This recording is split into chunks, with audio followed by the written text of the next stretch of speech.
America lost to North Korea's army during the First Korean War. If the only lessons of Task Force Smith was that inexperienced soldiers with poor training and equipment do poorly on the battlefield, or that a nation shouldn't let its army lapse into decay, these would be mere clichés. The real lesson is what happens when the US military commits to a conflict totally different from what it has prepared for. It is an issue still with us today. In July 1950, North Korea defeated the United States Army. This wasn't supposed to happen. In the summer of 1950, America was still savoring the glow of absolute victory in World War II. There was the Soviet threat, to be sure, and a communist bloc swelled by the massive addition of China in 1949.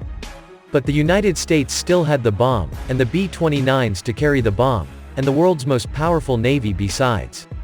There was great certainty that the next war would be an atomic conflict waged by the Air Force and Navy, with the Army reduced to a cleanup crew for occupying the rubble. Eager for normality after 4 years of exhausting total war, the American public also wasn't in the mood for a large, expensive conventional army. So the Army of the late 1940s saw its budget trimmed, live fire training restricted, and basic training cut to as little as 8 weeks, compared to 10 or more weeks today. This was especially of the U.S. Army occupation forces in Japan, who had a soft job overseeing a remarkably docile Japanese population. Unfortunately, there was nothing soft about the 75,000 North Korean soldiers who crossed the 38th parallel on June 25, 1950. Many of its soldiers were veterans who had fought with Mao in the Chinese Civil War, and they were well equipped with Soviet-made tanks, artillery and even fighters and bombers that initially gave North Korea control of the skies. Much like the Iraqi army faced by ISIS or the Afghan army fighting the Taliban, the US-trained South Korean army disintegrated. Backed by a United Nations mandate to use force, made possible by the Soviet envoy foolishly boycotting the vote, the United States began dispatching troops to save South Korea from conquest by Kim Il-sung's troops.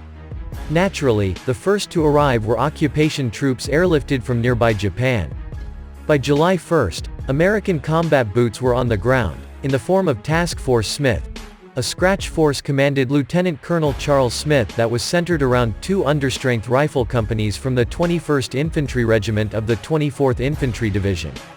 The scratch force had just over 400 officers and men, plus a few 105mm howitzers from attached artillery battalion. It had no tanks, no close air support and poor communications. Instead of the latest anti-tank rocket launchers, most of its tank-killing firepower consisted of 2.36-inch bazookas that hadn't even been able to destroy German tanks 5 years before. Some of Task Force Smith's officers and NCOs had seen action in World War II, but most of the troops were inexperienced. Dispatched north to halt the North Korean advance, Task Force Smith dug in near the town of Osan.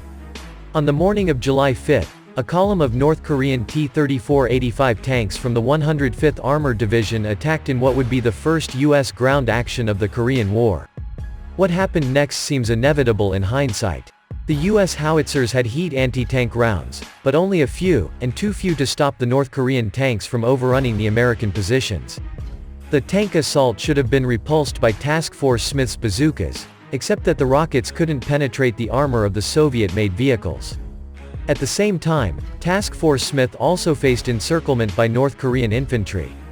Smith decided it was time to withdraw. The plan was for an orderly leapfrogging withdrawal, with one platoon covering another, said one account. Under heavy enemy fire, the poorly trained American troops abandoned weapons and equipment in sometimes precipitous flight. Not all of them had received word of the withdrawal, and it was at this point that the Americans suffered most of their casualties. The Americans lost about 80 men killed and wounded, and about the same number captured, or almost half of Task Force Smith. North Korea suffered about 130 casualties, plus 4 tanks destroyed or immobilized. The American sacrifice had delayed the North Korean advance, but only for a few hours. 6 years before, the U.S. Army managed to stop Hitler's SS Panzer divisions at the Battle of the Bulge. In July 1950, the Army was a speed bump. In the grand scheme of things, the battle wasn't a major disaster. The casualties were only a drop in a Korean bucket that eventually consumed 54,000 American dead. U.S. troops had fled the battlefield, but they had also done that at Bull Run and Kasserine Pass. It wasn't the first time that, inferior, Asians had humbled American forces, as the survivors of Pearl Harbor could attest. 2 months later, it was turn of Kim Il-sung's army to disintegrate after MacArthur's landing at Incheon. If the only lessons of Task Force Smith was that inexperienced soldiers with poor training and equipment do poorly on the battlefield, or that a nation shouldn't let its army lapse into decay, these would be mere clichés. The real lesson is what happens when the US military commits to a conflict totally different from what it has prepared for. It is an issue still with us today, as America ponders its strategy in a world where China is powerful, Russia is resurgent, terrorists run amok and non-state actors like ISIS field armies with advanced weapons. America doesn't have the resources to be powerful everywhere all the time, which means the Pentagon will have to make assumptions about the nature of war and how best to prepare for it. Will it be high-tech or low-tech? Big war or small war? Conventional warfare or guerrilla campaign? Remember that China and Russia must also make their own assumptions. It's a guessing game, but real people will pay the price.